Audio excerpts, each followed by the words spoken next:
now for What's Trending, presented by Feastbox, donating 10% of every order to Full of Hope, a charitable organization that feeds hungry families. BYU football 12 days away, as we just sang, from opening the season against Sam Houston. So to begin, Jarom, today, let's get a recap of what happened on Saturday's scrimmage, and then discuss maybe where we're feeling the most confident and maybe not so confident as we push through trending. But first, it's Dave McCann and Blaine Fowler recapping how Kedon Slovis performed specifically in Saturday's scrimmage. Dave McCann, Blaine Fowler here at Lavelle Edwards Stadium, where 2 weeks from tonight the place will be packed. There'll be an actual football game. There was kind of a football game today with the scrimmage, and you got to watch every play that Kedon Slovis took out here. What'd you think? Yeah, I was really impressed, and I've been to enough practices that my confidence in him is growing every single time I go to a practice. His decision-making's been quicker. The ball's coming out. I never questioned his ability to make the throws. And the ones versus ones, they just went for a short time at the beginning of the scrimmage today. But he made some throws. Every throw you can imagine in the book that you have to be able to make to be a big-time player, not just in the college level but in the NFL level, he can make. And he's displayed that. But today, his decision-making, when he was in there, the offense was crisp. Ball was coming out on time. He was on target. I'm impressed. I'm a believer now in Kedon Slovis. Do you think, now that he's healthy, that he can come back here and be the Kedon Slovis we saw in this stadium when he was a freshman at USC, only wiser, smarter, and ready for the NFL? Well, and I think in a better offense. Like, this is an NFL-type offense. I think this offense fits his skill set really well. All of that experience he's had, the 2 years at USC where he was lights out and everybody's talking about him as a Heisman Trophy candidate, and then going through all that he went through, and then kind of a miserable year in a bad offense at Pitt, all of that has prepared him for this moment where he's hungry, and he's the first one in the film room. He's learning this offense, and we've seen two really good quarterbacks in this offense get drafted. And if he can stay healthy and perform the way he's been performing and continue to get better with that huge offensive line in front of him and a really good group of receivers, I think he's going to be the next BYU quarterback drafted, which would be really cool. How about 3 in a row for BYU in the draft? 3 is good. Yeah, it's right? a good What's our theme from our friend Bisek Hammer? If it's free, it's for me, and I'll take 3. We'll take 3 NFL draft picks at quarterback. He could be the next one. He's playing really well. All right, that's the word from the stadium where the Cougars will be out here playing for real in a couple of weeks. For Blaine Fowler, I'm Dave McCann.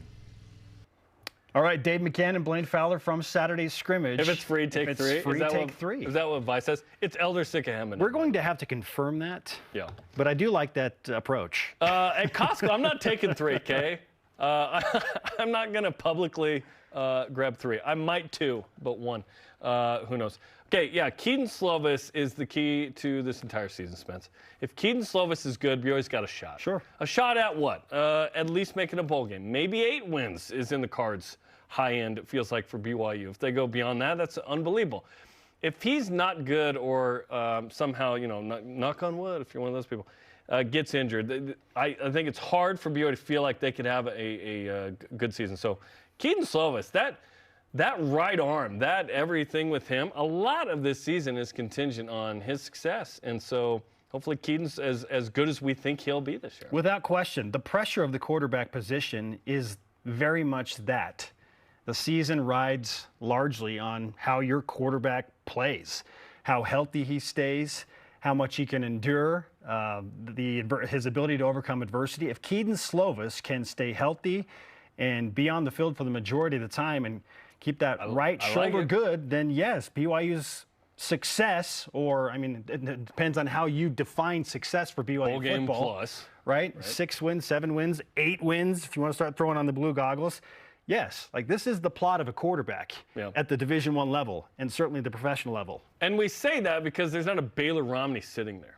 We're not sure how good Jake Retzloff is. I don't want to know how good Jake Retzloff is this year. Yeah. I don't want to know that. BYU's probably a 4 to 5 win team if they have to rely on their backup quarterbacks, whoever that, Retzloff and company.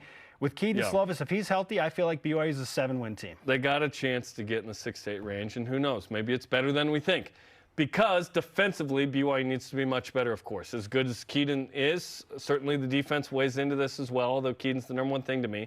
Here's Kalani Sitake Saturday on different sub-packages for the defense.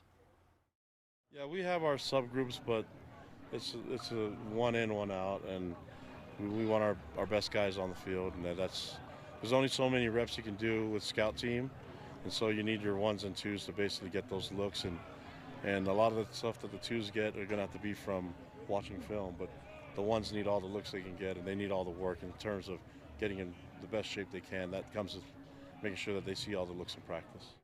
The previous mindset in talking with Elias Tuiaki was we'd rather have some of our twos at 100% than some of our ones at, say, 70% or whatnot. I think this group feels like, nope, our starters are going to be in there the majority of the time. Yep. We will not see those line changes mid-drive, which was very unorthodox. It doesn't mean it can't work, but it didn't work last year for sure. So we're going to see, more of the starters in. And when you talked to Gennaro Guilford, it was really interesting. He said, I want that corner rotation to be 3 guys. Maybe 4. That's it. 2 or 3 positions, depending on if they're going 4 or 5 wide, depending on who you're playing. When you play Oklahoma, you're going to sit nickel probably a lot of the time there. It depends what happens. And the Kelly Popinka interview that you did was really interesting, too, where he talked about, listen, there's going to be times where we drop 8, drop 7, drop 6, but it'll be situational, obviously. But the base package for BYU is not drop 8. It's going to be more aggressive, more havoc, which we will talk about later in the show. Yeah, big changes all around. Just in terms of just a general ideology of not feeling like you have to play upwards of 25 to 30 players on the defensive side of the ball. Like we saw as many as 30 different guys in certain games last year, which, I mean, the idea was sound in that you want to keep legs fresh. Like, I understand why Elisa Tuiaki and Ed Lamb wanted to do that. Like, you want fresh legs on the field all the time. But it worked for a little bit, and then it didn't. What's the talent level of that backup? Like, is there 100% better than the 70% of that starter? If not, that starter needs to stay in there. So we'll see how they approach it this year.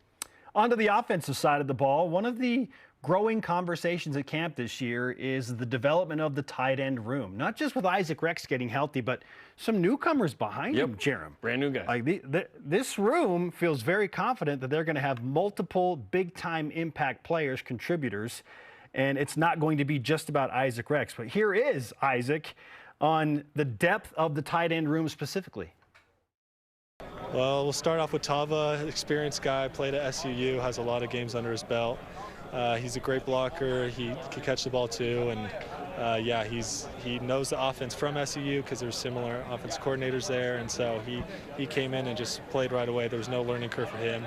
Ray is he's a meathead. Like he goes and hits people, and that's his job on the team is just to go and crack some heads, and he does a great job of it.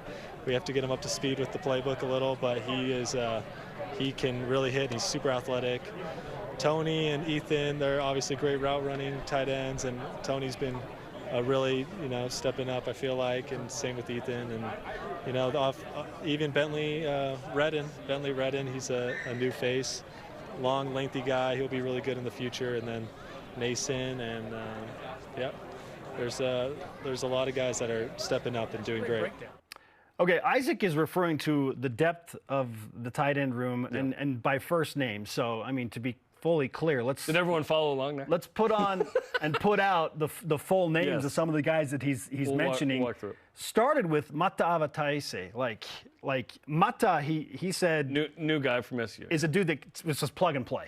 Aaron Roderick spoke highly of him as well. Mentioned Ray Paulo as the next guy. Isaac sort of clues us in that he's probably the best blocker among the tight ends, which is exciting. Mason Fakahua has changed positions to tight end, beefed up a little bit, 6'2", 240.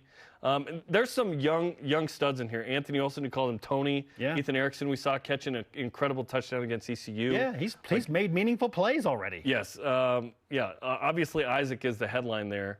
And we'll hear from Isaac later in the program as well. Okay, last but not least, AJ Vangpacha. That's how you say it. It looks intimidating. We got it. He talked about the standouts at linebacker.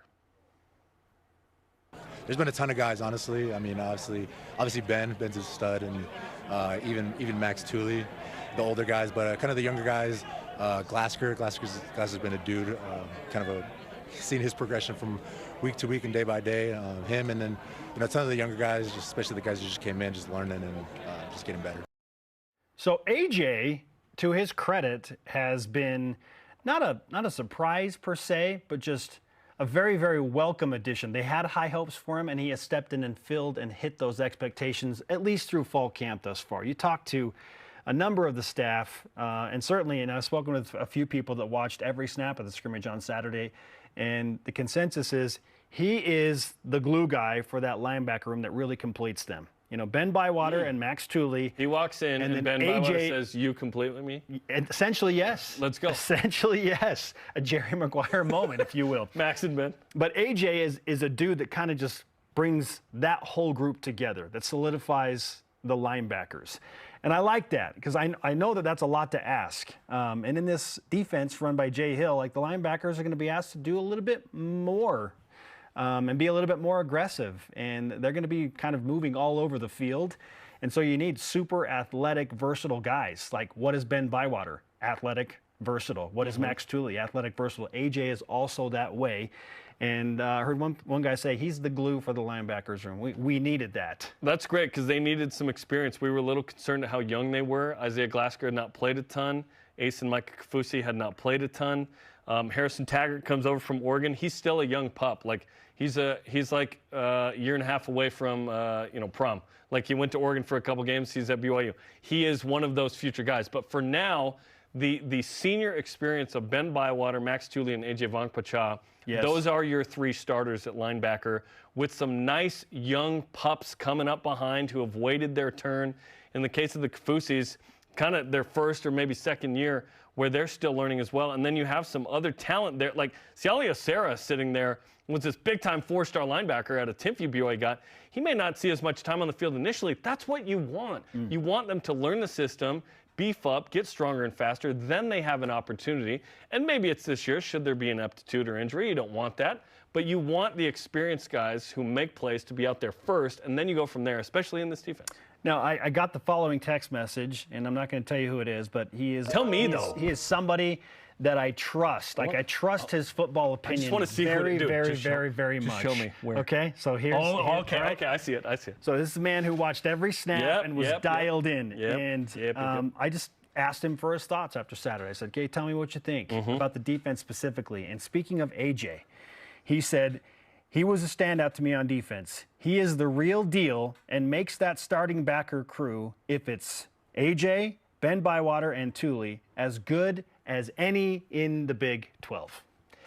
That's quite the statement. It is quite the statement. I don't know how to gauge the Big 12 linebackers quite yet. I need to get knee-deep in this league and see it, when BYU plays them a little more. But that's exciting, and certainly BYU has. Are they just emailing you? Well, no. I think I accidentally turned on the volume. Who's emailing during the show? Come on! I was trying to pull it up. I think that's what you want. That's what you want. You brought in AJ Vongpacha to be a playmaker. Yes.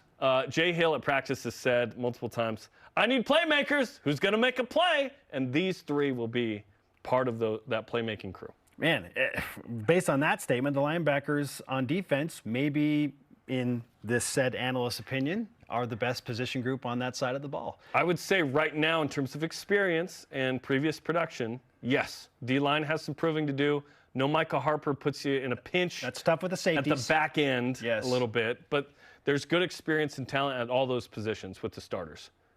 With the backups, always a question. Always a question. Our question of the day: where do you feel like BYU football is most and least ready for the season right now? 12 days away from game number 1 against Sam Houston. Robert Pfeiffer on Facebook answers, "I feel like BYU is ready on the offensive side, but just need execution at full speed and physicality. Defensive line coming together to play as one unit with all the new people is the biggest spot to keep getting ready." I've always had questions about the defensive line at BYU this whole time. They have yet to be as good as I think we've wanted since Kalani Sitake came. Hoping to replicate the incredible D-lines that they had up in Salt Lake when he was the DC there. You need those dudes, and hopefully BYU continues to add those kind of guys. Like, we're talking NFL D tackles essentially. Like, does BYU have an NFL D tackle on the roster right now? I don't think so at the moment. But perhaps they could develop into such, and maybe they surprise us. But D tackle and then the D ends obviously got to get home. The defensive line has kind of taken this personally. They know. Yeah. They know. They should. that I want them to be ticked off. that the biggest question mark largely gets pushed towards them. Sure. Like, are they going to be able to get to the quarterback this year? They Sure. were miserable last year and creating havoc and chaos plays and getting quarterback sacks and hurries. Like they know, and they feel it. They've taken it personally. If someone was like, yeah, we don't have good enough hosts on BYU Sports Net, it's like, okay, yeah, let's be better. Let's improve. Let's get to that point. Let's go. More of your responses using the hashtag BYUSN on X, Facebook, and Instagram. Where do you feel like BYU is most and least ready for the season right now?